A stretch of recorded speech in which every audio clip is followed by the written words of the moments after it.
Hello, namaste, assalamu alaikum, welcome to Cricket for Us. And today we're going to talk about the team of the hour, the team that has won 6 out of 7 test matches in a row in this English summer. What an English summer it was for South Africa. No, for England. England coming after defeats in Australia, after terrible test match performances. They've won 6 out of 7 test matches at home. Aaron, the cricket connoisseur, is joining me. How you doing, man? To be honest, Ajad, yeah, a lot better than I was in 2021, when that was the first time that England had gone an entire test summer in 20 years since winning a series on home soil. So to win 6 out of 7 tests, absolutely elated. You know, the McCullum-Stokes partnership getting off to a fantastic start, and to beat a very strong South Africa team, more so in terms of their seam attack, as we'll probably get to in the show. It's a statement of intent, isn't it? It's not just the wins, winning 6 out of 7, but beating India, beating New Zealand, beating a resurgent Proteas team quite convincingly. As well, might I just add, 2 innings victories. Outstanding. I mean, for us as England fans, we're not used to it. We've had a terrible year last year, and yeah, it's good to be back. It's nice to see Test cricket actually bringing us some happiness on these English shores over the course of the past few months. Yeah, and it's great to watch from a neutral perspective as well, because England doing well at home is something I've expected from England, but last year was a shocker of a year for them. And now the resurgence of England, I must say, the Stokes McCullum partnership, the way certain batsmen, think of it this way: Zach Crawley and Ollie Pope. Zach Crawley, doesn't matter. There was a stat I saw in Cricinfo. He's averaging 23 this English summer, and all the other openers this English summer have averaged 23.3. So it's pretty much the same as every other opener in this English summer in the UK anyways. So he's not had a terrible time of it with the bat, as much as we as in me want to talk about him being a terrible opener, not doing this, not doing that. Still averaging 23 in this summer. Talk about Ollie Pope. As soon as he's moved from 5 and 6 to number 3, he's just scoring runs. He's looking more confident. It's like and again, people compare him to Ian Bell. I would like to compare him to Ian Bell at this point, because Ian Bell, when he was at 3, he was batting brilliantly. So maybe that's some sort of similarity there as well. And I've been extremely impressed with him. You have Johnny Bairstow. Unfortunately, he got injured playing golf, I believe it was. Yep. Got injured. But until that point, Johnny Bairstow, highest scorer for England in the English summer as well. So he was batting out of his skin. You have Ben Stokes, not just with the bat, but also with the ball. He was the player of the series for England. Mm-hmm. With the way he took those 10 wickets, he scored that amazing 100 as well earlier in the series. And then comes down to the bowlers with James Anderson and Stuart Broad. Stuart Broad, 5th highest test wicket taker. James Anderson, 3rd highest test wicket taker. Probably going to be 2nd by the time he retires, because he ain't retiring for the next couple of years. The way he's Hopefully bowling. first. First is difficult. 2nd, I think, is actually possible. It's only like 50 wickets that he needs to get. But Yeah, it's genuinely, Jimmy. He's only 135 away. I'm sure he'll find enough test matches in him. But genuinely, I think England has been so impressive.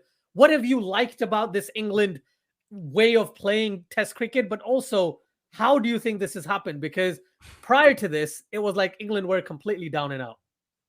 Well, we were, and I think that was because we just had such a torrid time of things. It was this same old approach again and again and again, and it just wasn't working. And all of a sudden, you've got a brilliant captain. I want to call him a maverick, Ben Stokes, because I think he just fits that word quite beautifully.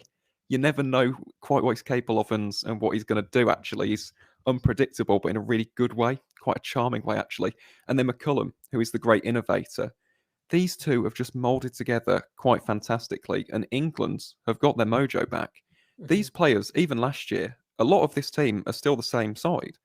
But the difference here, they've got confidence, they've got self-belief, they've got backing from the captain, they've got backing from the head coach, and results have gone our way. So in terms of how it's gone differently for England, the mindset's massive.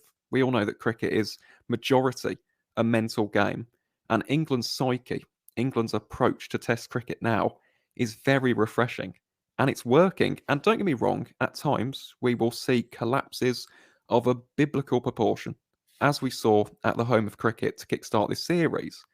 But when it pays off, it really is fantastic. I'd go as far as to say it's champagne cricket, because it's very lively, it's very energetic, it's very fast-paced. And Although at times I still think England could do things better in terms of application. I thought in that final test at the Oval, for example, that first innings, we realistically should have won that game by an innings. If we had applied ourselves better, been a bit more patient, maybe, rotate the strike a bit better, as opposed to just going for 4s and 6s, we probably could have won that game by an innings, given the strength of our bowling attack.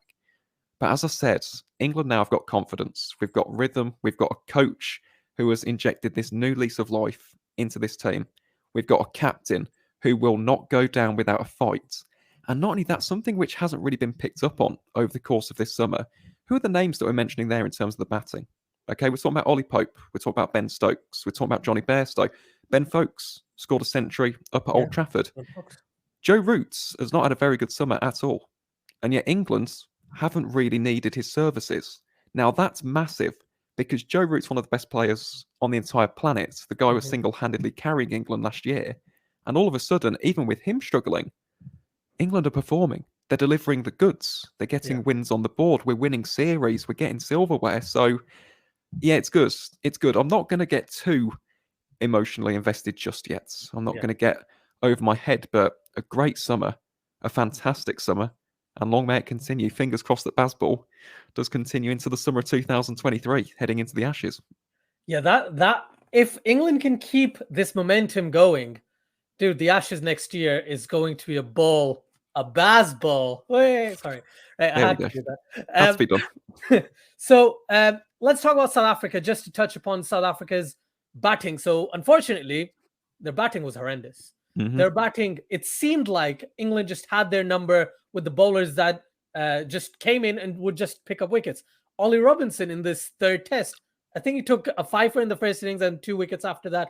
He was sensational. You had, who was the highest wicket taker? Stuart Broad. Stuart Broad, 14 wickets, 14 an average wickets. of about 15.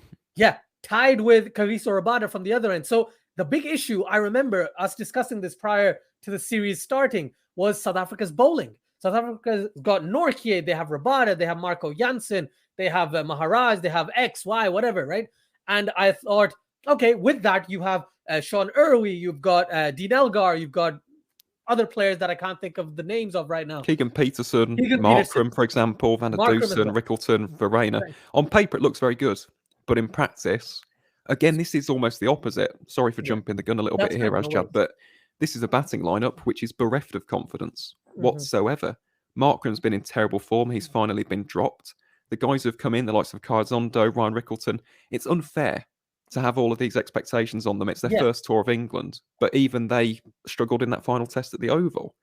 And this is the real key thing, and some people might not believe this, but Ajdad, if I had to ask you who had the highest batting average for South Africa in this series, who would you think it was? It was Keegan Peterson. Nope. One of the bowlers, it was Marco Jansen, averaging 27. 27. This is a guy who, for some people in South Africa, isn't an all-rounder. I mean, he has got 5 first-class half-centuries in his career up until this point on South African soil. But that's shocking. Yeah. It really is. The openers struggled. Elgar as well, who was given it a lot of the verbals before this series began, in terms of Bazball, we're not going to let it affect us. Well, it clearly did. And in terms of his lack of application at the top, it does massively help. It massively helps England's cause, but it also massively dents South Africa's hopes. Because I said in the preview show, South Africa's top order was arguably more important than England's, because England have got an experienced middle order with the likes of Joe Root, Ben Stokes, Bairstow, Folkes, for example. South Africa don't have that luxury when they've got the likes of Rickleton, Verreynne, Zondo in there. So they had to perform those top 3, and they didn't. And to be completely honest, I know that Elgar did score runs in the first test, but other than that, I thought his batting wasn't great, looked very nervous, didn't look very calm at all at the crease. And even more importantly, his captaincy at times really let him down.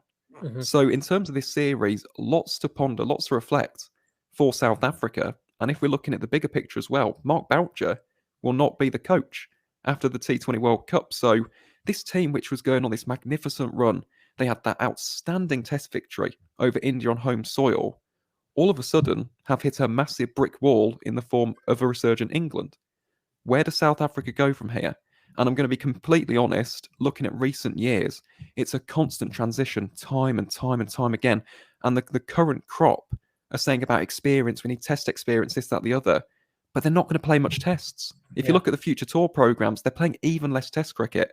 So genuinely, I do worry about South Africa. And in terms of these batting concerns, there's no quick fix. So again, I don't envy the jobs of the batting coach or indeed the next head coach. But as a unit now, South Africa have got to bounce back. Heading into their next test series, they've got to win it. Or else, they're on a pretty slippery slope, unfortunately.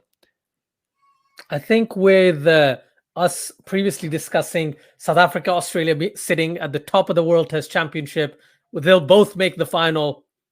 I don't know anymore. Based on South Africa, the way South Africa is going, it's going to be very, very tough for them to try and bounce back and get into that final, I feel. Against Australia as well. Let's not forget, that is the next test series. I was trying to give it some mystique and some mystery around it, but that is their next test series. Yeah. They've got to beat Australia. Australia, who, in my opinion, have got the best seam bowling attack on the planet. Yeah. How on earth is a team which has barely got any test caps going to deal with the likes of Mitchell Starc, Josh Hazlewood, Pat Cummins, Cam Green, one of the most exciting prospects on the planet? And then as if those four aren't bad enough, you've got Nathan Lyon. Exactly. So, as I said, I take no pleasure in this, but I genuinely do worry for South Africa. I really do. And if you want my honest opinion, I think they need a fresh approach themselves. Whether that's from the coach, the captain, whether that's a fresh batting approach, things have got to be done because they've got the seam attack to dominate Test cricket. The likes of Rabada, Nortje, Janssen, Ngidi as well, ridiculously underrated Test seam bowler in my opinion as well. Really goes under the radar, swings it both ways quite brilliantly. But they've got to improve the batting. And until they do, the South Africa side of the past simply won't be touched because they won't have enough runs on the board. Yeah, their batting's just looked lackluster. It hasn't looked like so. I'm going a bit around and around on the same point, but it's useful because South Africa's batting wasn't the one I was worried about. I was worried about England's batting. Before, go back 2 months, 3 months, go back to June, and everybody was like, "Yeah, England's batting. I don't know how they're going to do in the English summer. It's still not great. The top order's still not great. But I will say that. Comparatively, look at it this way: when the situation comes and England have to chase 170 in like a day or 170 in like 2 sessions, they're like, "Yep, Zach Crawley 76 of 60 or whatever he made." Right? You look at the way Stokes and Folks batted in I don't know which test match it was, but they both Old Trafford, the second. Old Trafford, thank you, second test match, right? Amazing hundreds, right? The way England has transformed themselves in the ability to score runs, right? South Africa is lacking the ability to score runs. Even if they stay there for a while, they haven't been able to score runs, or it could be the rotation of strike. It could be the fact that they're just looking for boundaries. It could be the fact that they can't face the swinging ball. Maybe that could also be the thing. But if players like Dean Elgar and Aiden Markram and Van der Dussen are not performing, and Marco Jansen is your highest scorer, best average in the entire series, it's not a great sight. That being said, this series for batsmen in general hasn't been great. You've had some good performances, but it's been a bowling heavy kind of series. And I have to ask you this question because there's many people asking this question. If this happened in India, wouldn't we say the pitches are bad and this is, the ICC should mark these pitches as below average and stuff like that? So my question to you is, was it the pitch or was it the actual opposition, or was it just both batting sides were terrible in this series? I think it's a mix of all of those factors. I said this in the previous show as well. It was bound to happen, wasn't it? You've got two of the best seam attacks on the planet in seam conducive English conditions, facing two of the weakest batting lineups, and in particular the top orders very shaky. So I'm not entirely surprised that the batting side struggled. I think the fact that every single game of this series was an innings victory for the victor was a bit surprising, though. I expected a bit of a better series, and to be completely honest, I've been underwhelmed by the actual, competitiveness of the tournament or series itself, because I expected a lot more. We didn't even really get to see a Bazball run chase, did we? I mean, we did at the Oval, but kind of, yeah. Yeah, but only 100 and something runs. I mean, the pitch wasn't great, but one thing that I will say as well about that third and final test, you've got to understand the circumstances as well. No play on day one. Then, of course, we had that period of national mourning on day two. And you could just see in the eyes of every single one of those England players, in particular the eyes of Ben Stokes and Jimmy Anderson, they were the two that I lasered in on the TV coverage. You could just see how much they wanted it. South Africa at the crease looked like a deer in the headlights, whereas England looked like sharks surrounding their prey. And that is why I think England ultimately emerged victorious in this series. They wanted it more. So, as I said, going back onto that, there is always going to be that conversation, the debate, and they probably do need to look at that pitch at the Oval because that was a very unoval-like surface. Yeah. Very seam conducive, a little bit of uneven bounce. I was very surprised to see that at what is usually considered the flattest wicket in the entire country.